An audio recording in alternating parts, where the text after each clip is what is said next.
21st online session, Pelvic Health, an Untold Story, by the very eminent physiotherapist, Dr. Snigdha Mehta. Without further ado, I request our club's medical project co-chairman, Dr. Avni Shah, to introduce Dr. Snigdha Mehta. Avni.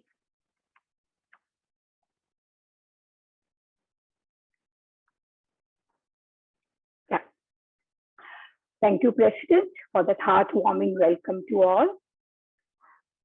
Friends, I'm really overwhelmed to see such a huge attendance today by all the enthusiasts. As we unfurl our first action event of the new year 21-22, an educative and practical seminar as we align to our theme of women empowerment, the pink first.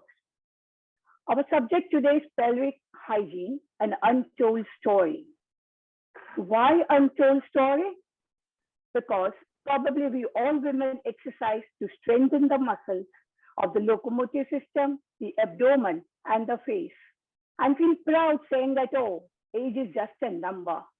But friends, there's something called biological aging. And at any given point of time, women face the issue of leakage and protrusion, overt or absence of sensitivity to the bladder, rectum, or protrusion of the internal organs from the seat of our body. And it is this very seat with which we are able to walk, run, stand. And we need to take care of this part much in advance as a preventive action. Let us all get enlightened further on this by our eminent speaker, Dr. Snigdha Mehta. Dr. Snigdha Mehta is a chartered member of our club. Needs no introduction for us, but let me brief to all her recent accolades. Dr. Snigdha is a well-known physiotherapist from Mumbai, known all over India for her pioneering work in physiotherapy in women's health. She's the only physiotherapist and a faculty in India to be certified in obstetrics and pelvic health physiotherapy by American Physical Therapy Association. She has received extensive training in musculoskeletal and manual physiotherapy from the pioneers in the field of physio from various countries like United States, Europe, UK, Australia, South Africa, including a certificate from the McKenzie Institute. She teaches certified physiotherapists from all over the countries over the globe. Her thousands of patients are spread all over the world. She's frequently invited as an expert for talks to various physiotherapy institutions in India and at different medical conferences. She is a founder member of Society of Indian Physiotherapists. She is the past chairman and was felicitated for her contribution to growth of the profession by physiotherapy private practitioners group. She was also felicitated by her school, the Modern School in Kolkata, and awarded Distinguished Alumni 2019. Her physiotherapy center in the hearts of Mumbai has been nominated among 3 best physiotherapy centers in 2019 and 2020. On a personal level, she's happily married to the eminent cardiologist, Dr. Akshay Mehta, also a Rotarian. Dr. Snigdha has conducted several physiotherapy camps and educative programs for the Innerville Club of Bombay Airport and the Innerville District 314. I'm so proud and feel privileged for the opportunity to introduce my friend, such a scholarly but a humble teacher. Friends, let's put our hands together as Dr. Snigdha takes charge of the floor today and takes us to the journey of prevention is better than cure as far as pelvic hygiene is concerned. Over to you, Dr. Snigdha.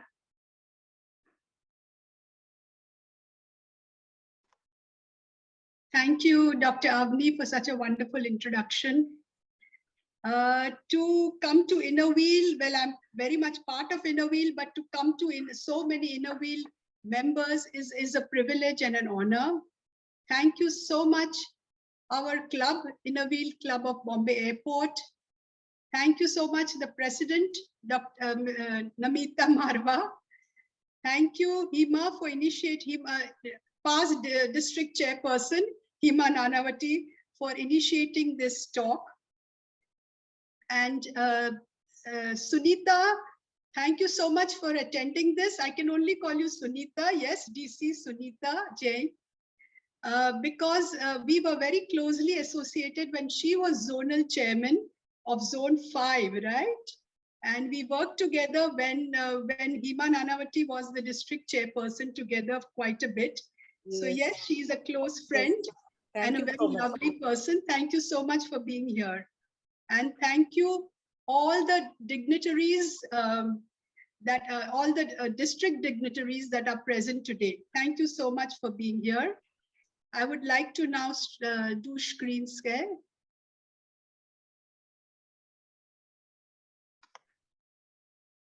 You can do it. Yes, yes. Yeah, I'm doing it.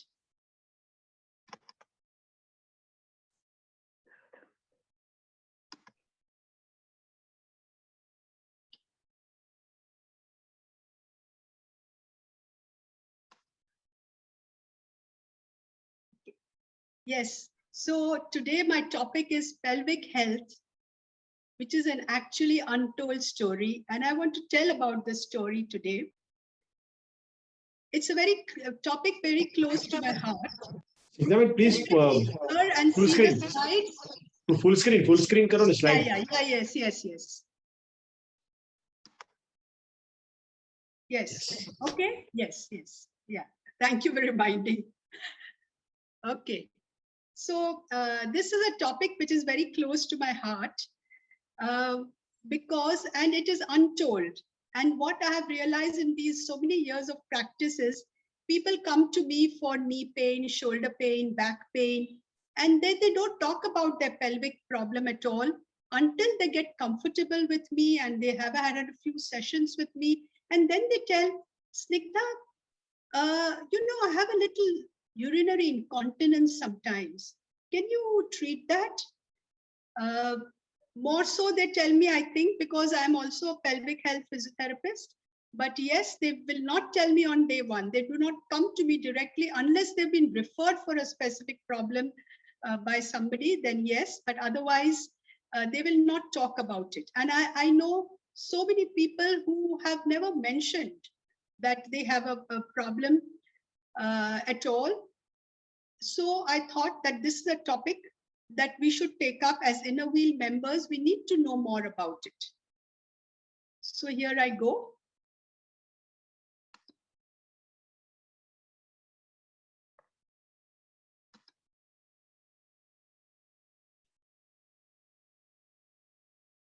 There has to be a technical hitch, right? Yeah, there you go. Yeah. So, let's talk about Japan. What is the pressing problem that Japan is facing today? And businessmen are making it into a gold mine and a golden opportunity. Do you know what this problem is? The problem is there are more people wearing adult diapers than baby diapers. But yes, businessmen find it a big opportunity for business. And there are now fashion shows bringing in the diaper couture into the fashion arena. Hundreds of businessmen from all over the world traveled to this particular fashion show. And there were more than 170 types of urinary incontinence products being sold here. So yes, it's a big business opportunity for the business people, but a very sad story for women. Over 65 million Americans experience bladder leakage, and nearly half of them are under 50. Only in 5 years, from 2015 to 2020, the adult diaper sales in the USA rose by 48% compared to only 2.6% for baby diapers. India, we don't have the figures, But India is poised to exhibit the highest growth in sale of urinary protections that they've never sold before. And yet nobody talks about it. Very few women seek help. It's a silent and hidden epidemic. So today's talk that my dear Inner Wheel members are going to listen to is for all women, whether you are young or old, whether you're physically very active or you're sedentary, whether you leak often or only a few drops occasionally, or you've never ever had a leak. We all know that a stitch in time saves 9 and prevention is the best cure. The most embarrassing problem that we could ever face as we grow older is to have involuntary leakage. And this is what I don't want a single Inner Wheel member to experience ever in their life. Unfortunately, it is the most common but ignored problem among women, and it is not normal. The good news is, there's a very good news that it can be prevented and treated. Let's have a look at the pelvic floor. So the pelvic floor is this in red for all those who are not aware of what the pelvic floor is like. It is adjoined to the pubic bone in front and to the tailbone at the back. It supports the urinary bladder, our uterus, and our rectum, which holds the stools. And all the 3 passages pass through this bladder. So it has a very, very important function.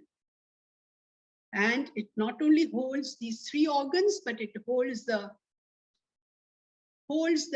liver, the stomach, the colon, kidneys, everything else in the stomach. So you can imagine how important this function of this pelvic floor is. It's like a hammock which holds all these organs all the time. There are 2 types of urinary incontinence that I'm going to talk to you all about today. So stress urinary continence. What is stress urinary incontinence? I'll give you the example of a balloon. So if I have a balloon filled with water and this is not tied very well and I squeeze it, a few drops will come out, right? Same way, if the urinary bladder is under continuous pressure or sudden pressure and the pelvic floor is not very strong, then there is a leak. This is stress urinary incontinence, which occurs due to a sneeze or a cough or a hearty laugh, like we laugh when we meet our school friends, or we suddenly bend down and pick up something, or when we run, we jump or lift heavy weights. The urge urinary incontinence, however, occurs in those who often feel an urgent need to go to the restroom and may leak sometimes involuntarily on the way. Those who have only an overactive bladder feel an urgent need to urinate often, but not necessarily leak urine. I've been talking about women. So do only women suffer from incontinence? No, not at all. There are many men who also suffer from incontinence. The only thing is that the number of men suffering is less than women. But yes, there are men who suffer because of prostate problems or after prostate surgery, very bad urinary incontinence. But today I'm going to focus my talk on women. Do problems of incontinence occur only in elderly lady? No. Like any other muscles in the body, pelvic muscles also become weaker with age, no doubt about that. And that is why you find a greater percentage of elderly women having incontinence problem. But young women can suffer too. And even if you are old, it is very treatable. So that's the good news. So yes, unfortunately, nowadays, more and more young women are suffering from incontinence. And many women who are in their young and in their 40s also come to me with leaks. Do only women suffer after they get kids? Yes, childbirth is one of the causes, and that's why more women suffer than men. But even if you've never been pregnant, you could still get a leak. And just because you've had children It is not necessary to have a leakage problem. It is very much preventable and treatable. Start with preventive exercises in pregnancy itself.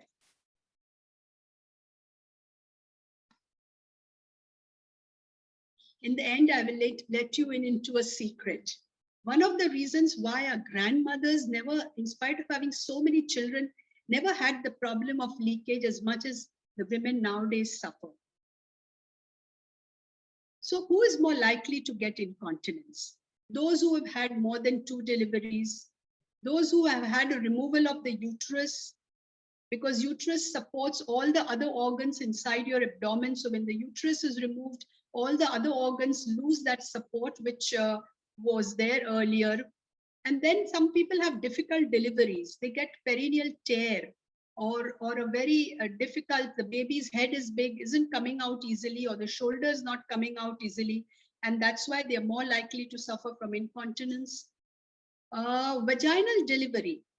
There's a little controversy about that cesarean. Those who have cesarean sections, do they suffer? Yes, even those who have cesarean section suffer from incontinence. But those who have had a vaginal delivery, especially a difficult vaginal delivery, are more likely to suffer. Diabetics are more likely to suffer. Smokers are more likely to suffer. And those who get repeated urinary tract infection also are more likely to suffer. Those who have urinary stones, these people also are more likely to suffer from incontinence. Those who have a chronic cough, like if you have an asthma or a COPD, what we call chronic pulmonary dysfunction, you keep coughing, and that puts a lot of stress on the pelvic floor. And those who have chronic constipation, they also have suffer because there's a lot of pressure on the pelvic floor when they defecate. And that is why it is advisable for all those who have a constipation problem to sit the way this guy in blue is sitting, so that it's much easier to pass the stool. Obese women, because of the pressure on the pelvic floor again, are more likely to suffer. Those who have a chronic back pain, very often I get patients whose back pain, they've suffered for years and years and it has not got resolved. And then I check the pelvic floor and I find that the pelvic floor is the culprit. The pelvic floor needs to be worked on and strengthened. And once I start doing that, their chronic backache disappears. Intense ab. I have people coming straight from the gym with problems because they've taken part in competitions where they've done 100 ab workout like crunches. If you do such intense, your pelvic floor will suffer. Young athletes, it's a very sad story that 43% of our young athletes are very premium India Olympic standard athletes also suffer from urinary incontinence. And the average age of these girls is just 23 years. Most of them are much younger. This was a very eminent gymnast who suffered from the leak. And there are girls who participate in running. They also are more likely to suffer. Those who lift heavy weights, and this would involve not only our athletes, but also our construction workers who carry poor girls, young girls carrying stones even after they have recently delivered. These are the girls who are more likely to suffer from incontinence. Those who do the trampoline, it is advised that after the age of 45, not a good idea to do the trampoline on a regular basis because younger girls' pelvic floors are more intact, at least more likely to be intact. But as we grow older, not a good idea because when we land on the trampoline is when the pelvic floor gets a lot of big jerk. Long jump. When the heel lands on the floor after a long jump, the forces on the body of the heel is 16 times your body weight, and that straight away gets transmitted to the pelvic floor, and that can cause a weak pelvic floor. This is a very sad state of events. All our military girls, because of the rigorous demands that they have, they also, a big percentage of them suffers from incontinence. So we have a lot to do that we can help them, but most of the time their bosses are men and they do not understand that these girls require some other kind of training. In the open, there are no proper lavatories available, and so they have to delay the passing of the urine. So a lot of these military girls who are also suffering from incontinence. And surprisingly, our Bollywood, who they keep pulling their abdomen in to look slim, not their fault. They are under the camera all the time. They are being clicked with hundreds of camera around them all the time. They cannot afford their abdomen looking flabby. So if you hold in your abdomen all the time, or if you're told that you must hold in your core when you are exercising, it's a wrong advice to give. So what is wrong with this pulling in the core or pulling in the abdomen all the time? Let me tell you about it. So if you've gone for a brunch and you overeaten, it feels so uncomfortable, right? So what happens is when there's a lot of food inside, there's a pressure upwards of the diaphragm and downwards of the pelvic floor. So when you keep pulling your abdomen in, the same thing happens. There's a pressure upwards so that you can't breathe very well, and there's a pressure downwards because you're going on pulling your waist or your abdomen in. This is the movement which is supposed to be constant of the diaphragm and the pelvic floor. It should constantly go up and down. As we breathe out, both the muscles go up, and as we breathe in, both the muscles go down. And so does the abdomen, in and out, in and out. It's extremely important that this movement goes on with, this movement goes on all the time. So we cannot keep our abdomen pulled in the way we are sometimes told. Keep it pulled in your core, pull in your abdomen while you exercise or while you do your housework. You know that if you've had a long car journey, our leg gets more stiff. But if you go for a walk, our leg never feels stiff. So same thing, our body is made for movement. So movement is absolutely fine, but no movement or pulling in is the problem. Dr. Arnold Kegel must be applauded for improving the urinary health, pelvic health of women during childbirth in the 1940s. But unfortunately, you hear of Kegel, the word Kegel very often, but unfortunately, it is often not said correctly. So what is wrong with this word Kegel? It is often misunderstood and misinterpreted. And the mastery of the pelvic floor is not really very easy because the muscles are internal. These are the only group of muscles we never ever see. In fact, today I'm going to show you a model so that you see what the muscles look like, because none of us women have seen our pelvic floor muscles, at least unless we paid a mirror in front of it and looked at it. Yes, that is why these muscles are very difficult to contract and do the correct exercise. So let's have a look at the pelvis and pelvic floor muscles. For a moment, I will stop share. And I will show you what the pelvic floor looks like. Okay, so this is our pelvis, okay? And at the bottom is the pelvic floor. So this is the front part of the pelvic floor, and this is the back of from where we do the potty, and this is the urinary outlet and the vaginal outlet. So when we stand like this. This is how we stand. So this part, the vaginal part, is at the bottom like the floor, and all these organs are sitting, and then we get the baby, or we get abdominal fat. So there's so much more pressure coming on this floor. You see that? And that is why all those women who leak usually leak in the standing position or the walking position, and not very commonly in the lying down position. That is why I'm going to show you an exercise which you can do in the lying down position, which is much easier to do than this position in which we have to lift it against gravity. So yes, this is how our pelvic floor looks like from inside and outside, and you see all these organs sitting on it.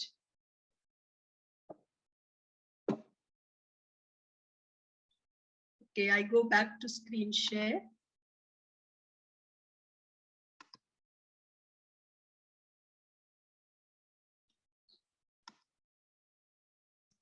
Okay, so yeah, so how do we train these underactive pelvic floor muscles? These muscles are similar to our biceps muscle or our quadriceps muscle or calf muscle, of which we have heard very often. So there are two types of muscle fibers that are very important that we should know about. There are the slow twitch fibers and the fast twitch fibers. So every pelvic floor muscle is a group of muscles, and they consist of 70% of the fibers are slow twitch and 30% of the fibers are fast twitch.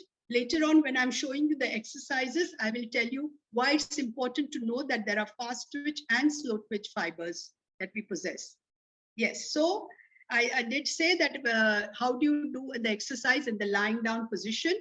So if you lie down like this, as you breathe out, squeeze your pelvic floor and pull it in. That's the way to pull it in. And then as you breathe in, relax your pelvic floor. This is how you do a simple pelvic floor exercise. It's important to do it with the breathing.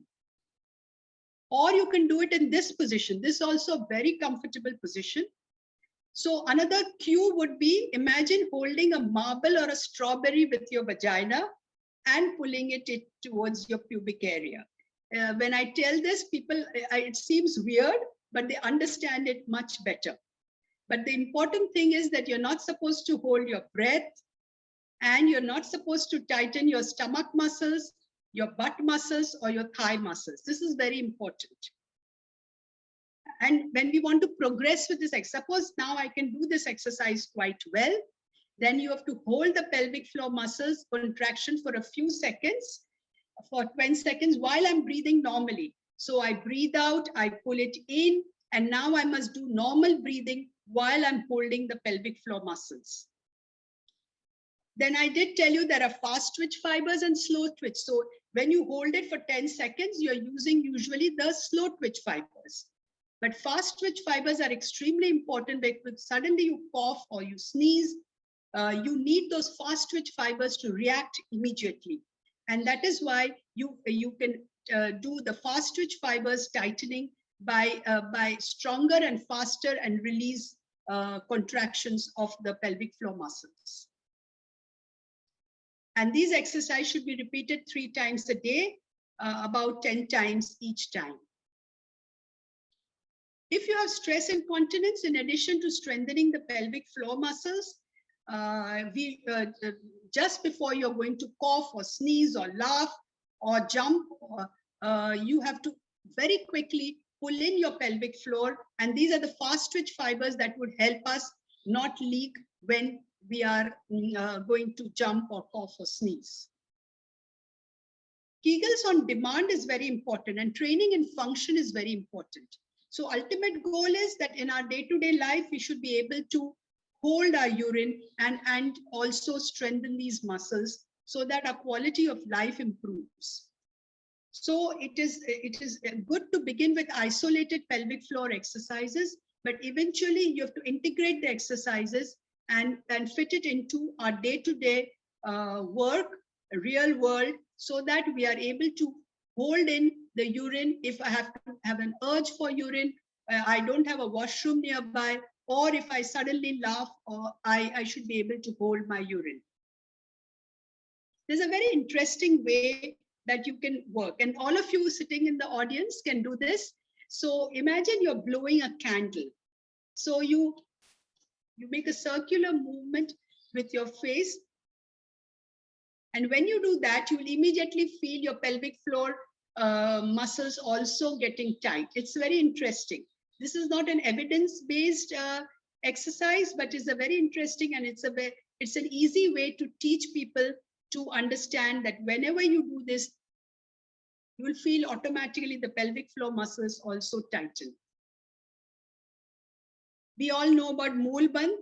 I'm not going to go into the details of it. It is a thousands of years old exercise for the pelvic floor, and it has a much deeper meaning.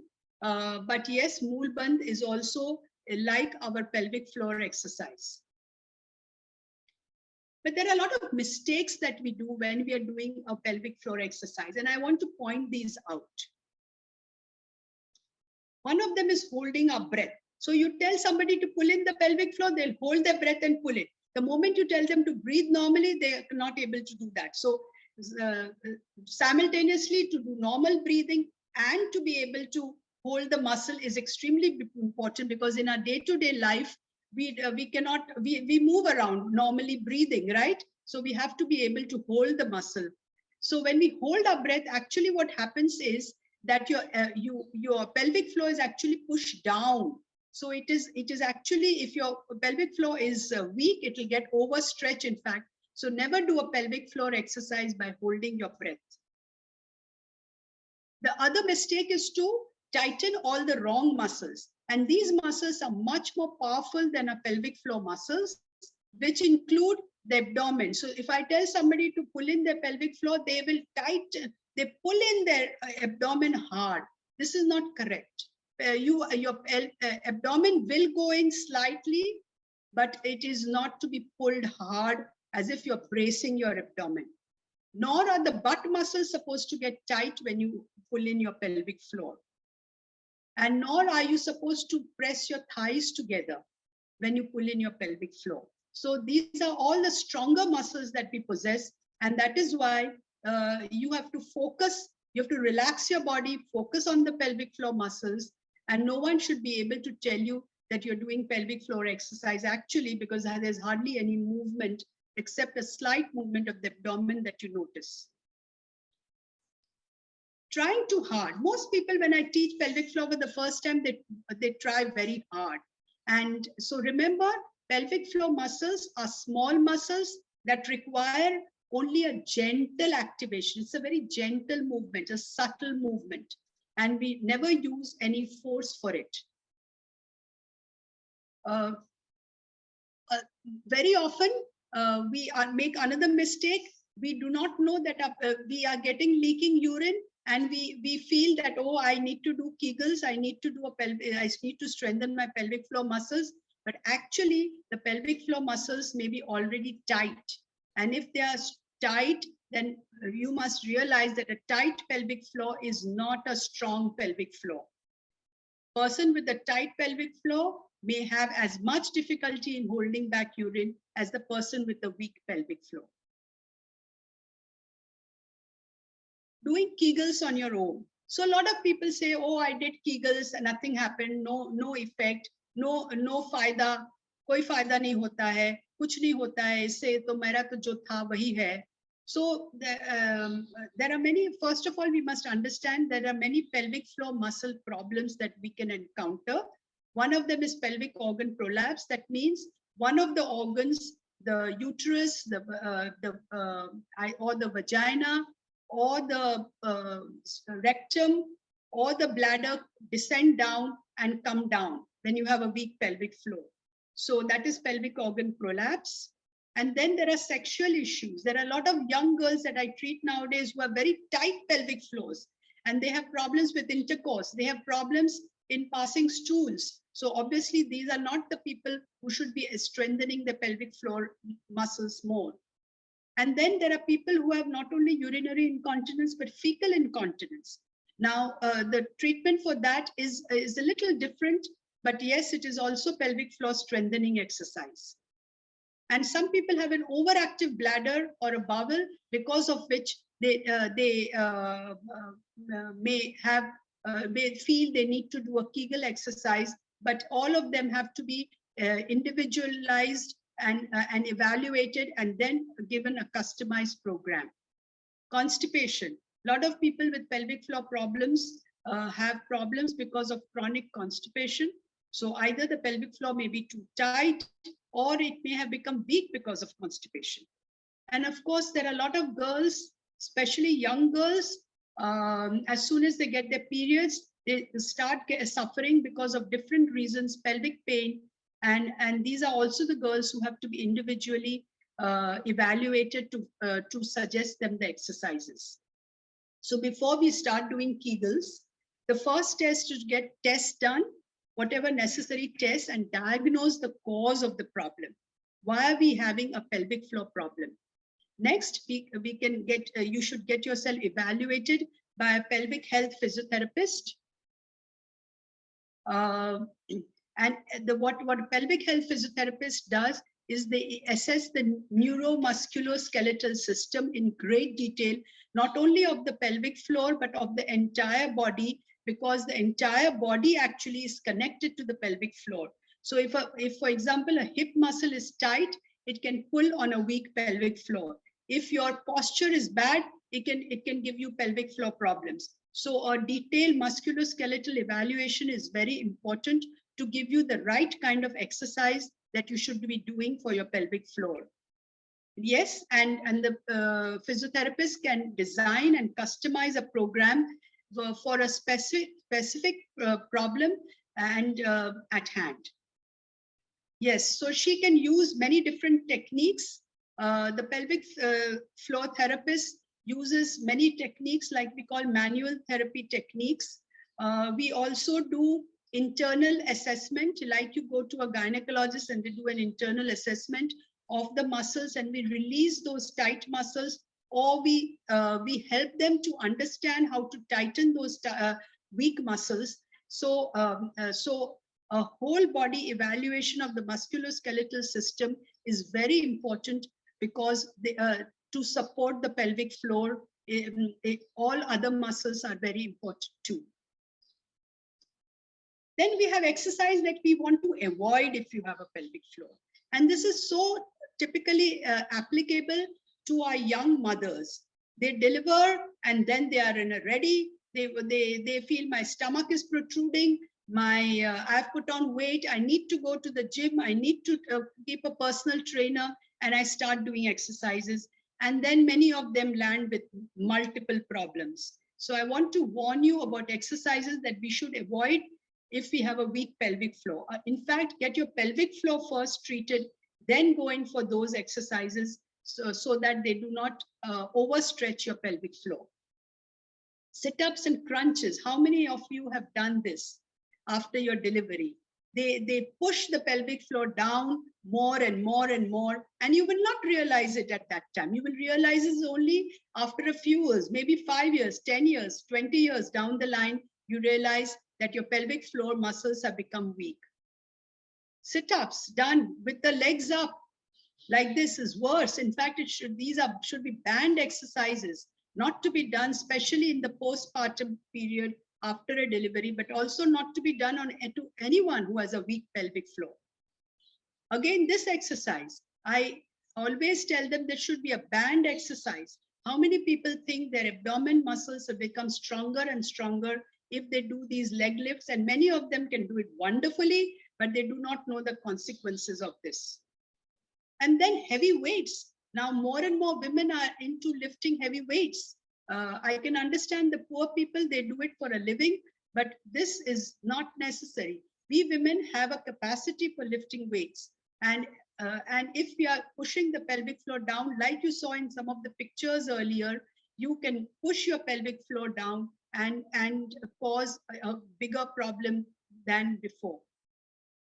And running, a lot of people are now participating in sports, and that is why the number of people, especially the younger ones, are suffering more from the pelvic floor. And unfortunately, the awareness is very little. I also want to tell you about bladder habits in women, which lead to actually dysfunction. Yes, so we all have done this. We've gone to college, we've gone to school. the toilets are not clean, or we've been out the whole day and we delay toileting, or we delay passing urine, right? We've all done it. So what happens is when your bladder is too full of urine, it's like a sack which stretches and stretches and stretches. Okay, and then the bladder muscles don't work anymore, and then there is an overflow of urine. Okay, imagine that balloon. I'll fill it up with water more and more and more. Ultimately, what will happen? The internal pressure will be so much that there'll be a leak for sure. Yes, so leakage occurs, and prolonged holding can also lead to pain and urinary tract infections. So we must tell all our daughters and all our youngsters at home not to delay passing urine when the urge for urine does happen. And this is something we've all done. We never sit on the toilet seat, isn't it? We always hover over it. And we think, yeah, that's the correct way to do it. No, not really. It's not the correct way, because when we hover over the toilet seat, the muscles of our legs and pelvic floor are tense. And remember, we can't stand in that position for it ever. We want to do it very quickly, finish it off quickly. So what we do is we cannot completely maybe empty our bladder, and we tend to push slightly down so that the urine comes out quickly, and therefore we stretch the bladder even more, the pelvic floor even more. And also some residual urine can remain inside, which would result in urinary tract infections. So what do you do? Yeah, the reason we hover is that we do not want to sit on a seat where someone else is sat. I understand that fully. So what can we do about it? We could carry a small pack of antiseptic wipe or spray, or use a toilet seat liner, which should always be in our purse. But a lovely device that has come up is a funnel-like device, and we girls, like men, can urinate in the standing position. That's so wonderful. We don't have to sit on the seat. We can urinate using this kind of a device in the standing position, and hey presto, we don't have to worry about the toilet seat at all, like men don't have to worry. Actually, a person's bottom and thighs, which are covered most of the day, are much cleaner than the person's hands. And when we handshake, there are many more germs on our hands than on our butt and on our thighs. A US study found that mobile phones were 10 times dirtier than toilet seats. So maybe it's time to stop worrying about cleanliness of the loos and time to start worrying about the cleanliness of our phones. Okay, so this is just in case. We do this also.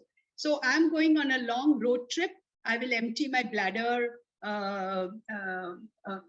or I'm going to for a movie. Before even I enter the movie theater, I empty my bladder. So is this okay or not?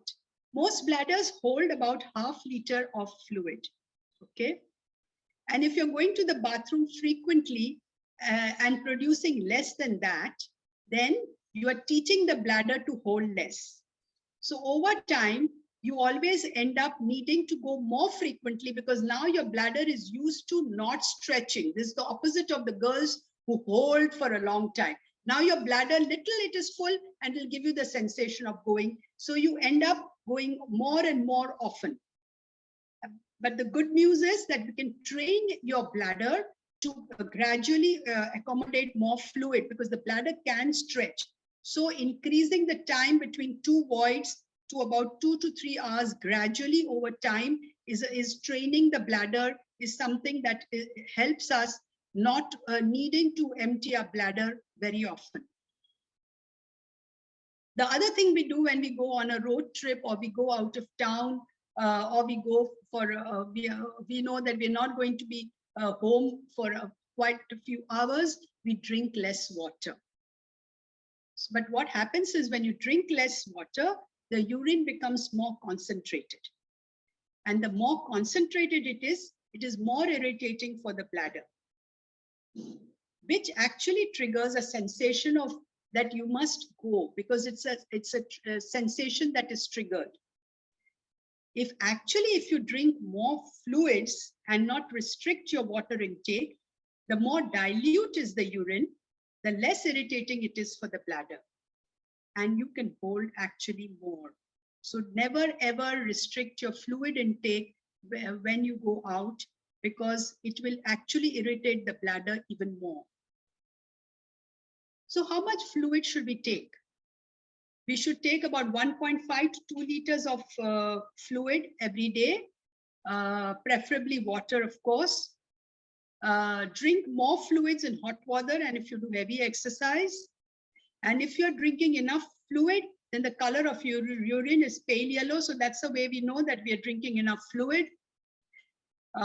Take small sips and spread your drinks evenly through the day.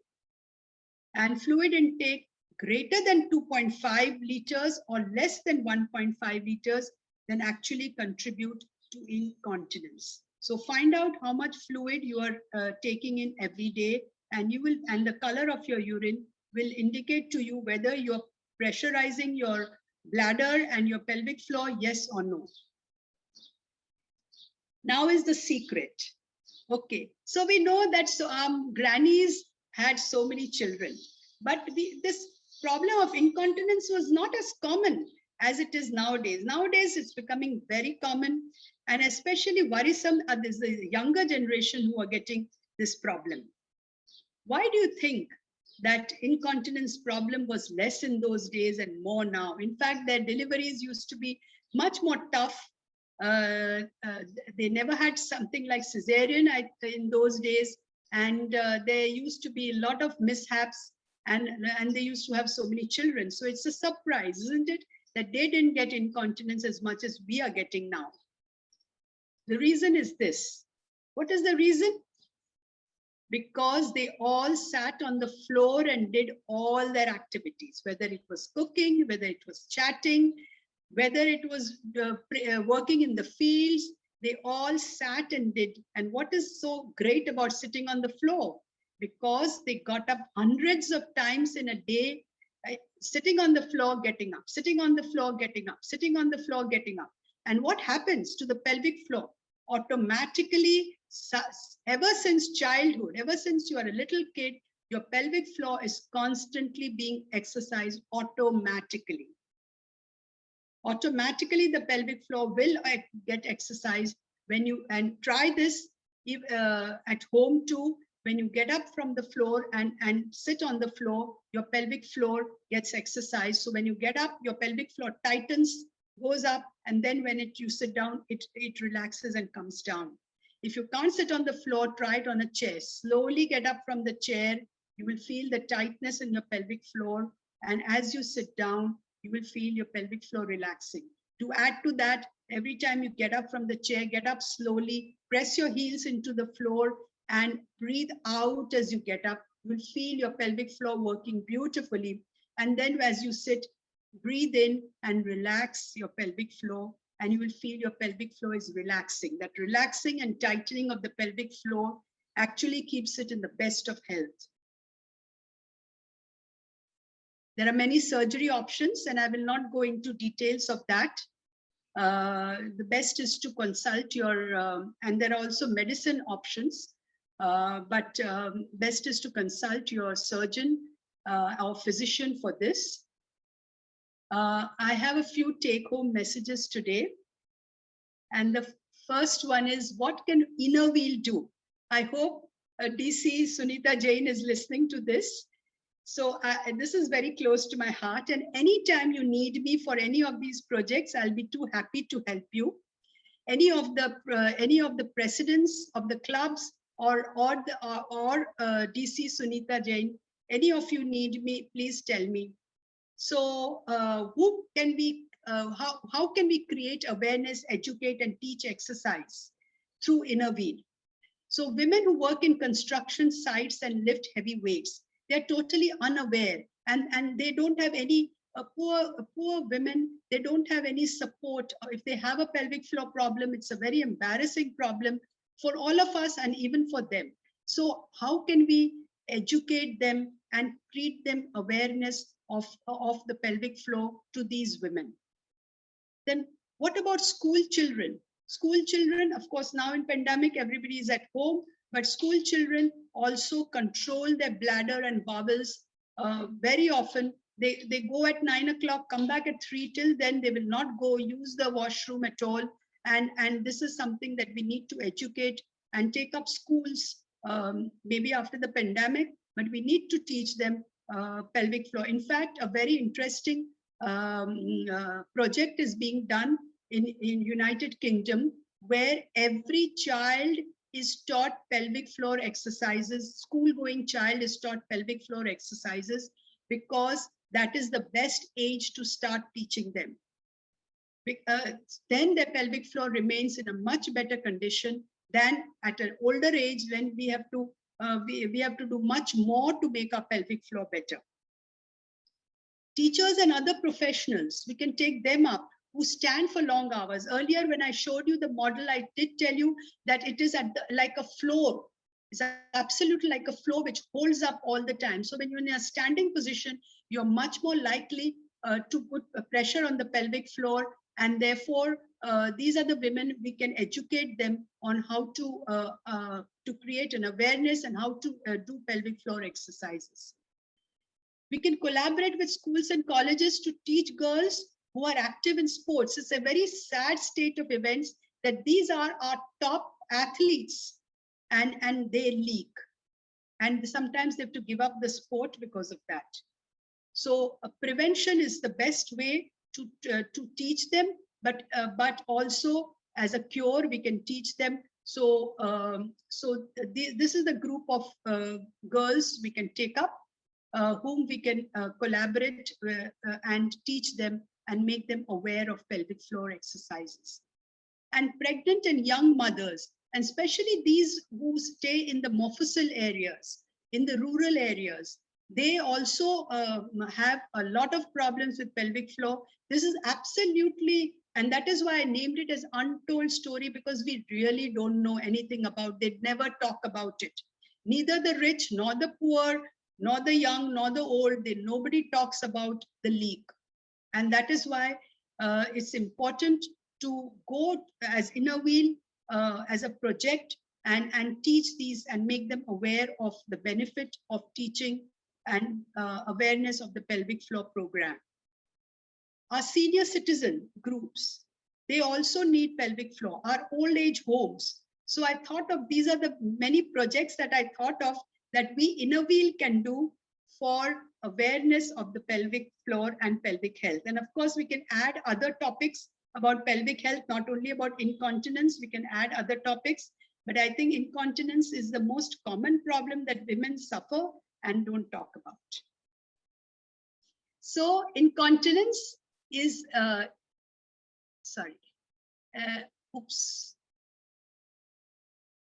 so it's a problem that gets worse and worse as we age, and we don't realize in our young age, and therefore prevention and treatment is extremely important. But what is more important, there's no need to suffer silently, and there is no shame in seeking help.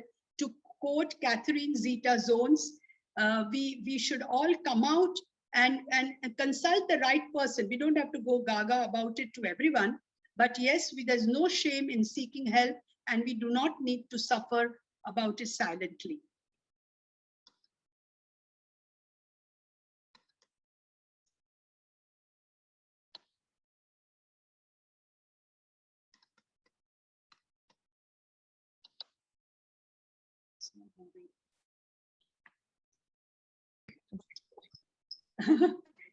Anyway, there was a nice quote that I wanted to, I don't know why it is happening.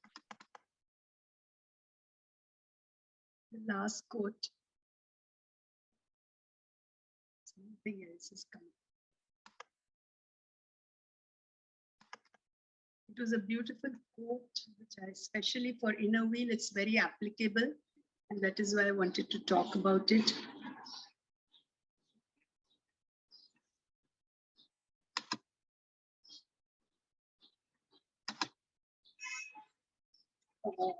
Anyway, thank you so much. for having me today and for your silent and hearing.